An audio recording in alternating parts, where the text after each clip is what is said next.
I'll come to you last, Jimmy, because I have a few things to say. Our chairman of TSTPC, Bhikshapati Garu, and of course, the man who's donated, the man who's come forward, the group which has come forward, Carrier. Thank you, Jimmy. Like I said, you ought to be doing more, a lot more. You cannot be cheap. I have to say that. You have to donate more. This can't be the first and only sustainable cooling solution in India. We need more of these. We need many more of these, actually. You know, when Professor Toby Peters welcomed us this morning, a lot of us sitting here, we lose sight of some basic things, you know. We're all seated here in an air-conditioned room, powered by, I don't know what company that is. I'm presuming it's Carrier, but I'm not sure if it is. But we're all used now to conditioned air. I remember this experience of mine. I was a student in college in Pune. So we were traveling to a hill station, me and my mates, and we were all on a local train. So there was this girl, a friend of mine, a classmate, who actually came in from Mauritius to study with us. She was in Pune. So the minute we got into this local train, we were all going to, I think it was Matheran or, I don't know, Khandala or one of these places, the hill stations. Somebody, like in India, we are very used, back then, we have these local trains which only have fans, right? So somebody just turned on a fan. That fan was a hard-hitting fan, very, very hard-hitting fan, and it was like direct into your face. So this girl immediately goes, I can't give her name because I'm sure she's watching somewhere. She immediately goes, please turn that off. I said, why? She says, I'm not used to air hitting me. I'm used to conditioned air. That was the first time in my life I've ever realized that the whole AC thing could be flipped and it could be called conditioned air. So thanks to you guys, now everybody in the world knows what conditioned air is, and now we are actually so conditioned to think that there is no substitute. But the fact is, like you guys have said it, and like Professor Toby Peters was saying, all the air conditioners that we use today, more than the cooling that they offer, the heat that they generate outside of it is actually much more. I hope I got that right, Professor. Now, the challenge here and what we're trying to do here is basically ensuring that these cooling solutions actually cut down on carbon emissions and actually are more sustainable. Now, that's the challenge, that's the dream as we move forward.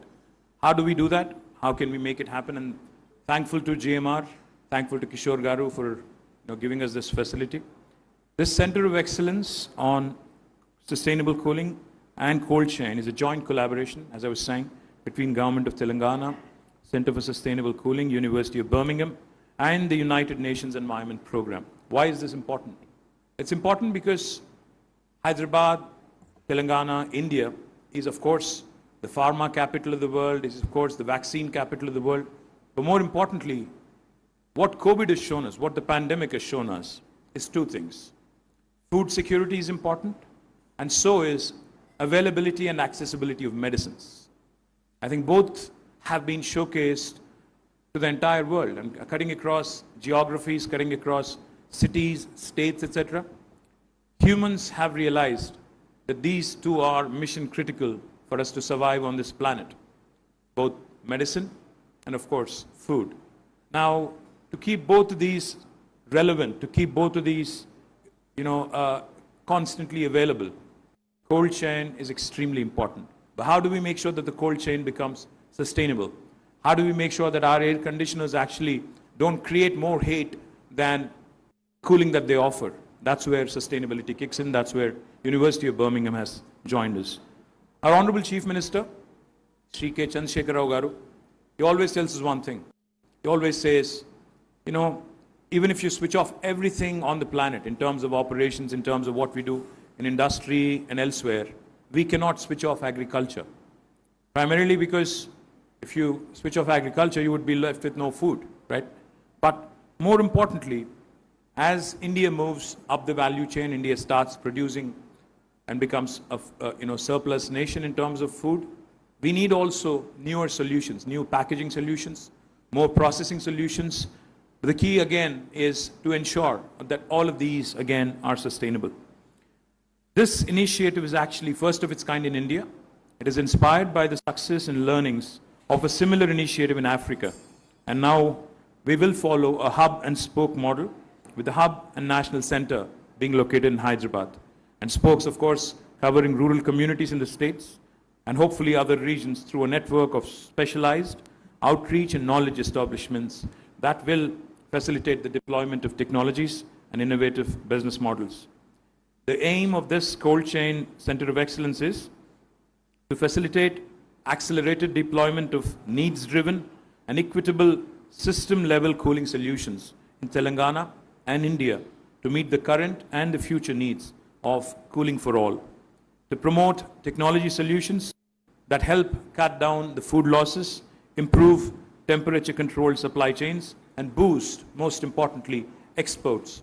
Because, like Gareth said, if we are able to create a win-win solution for the people who feed us, the farmers, I think this center would really be meeting its objective. Today, we see a center here with state-of-the-art equipment and a one-stop solution for the challenges around cold chain ecosystem.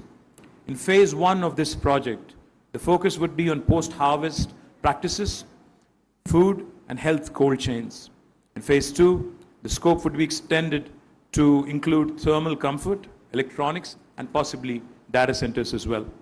The center will also have a solution development laboratory, solutions demonstration center, model pack house, and community cooling hub.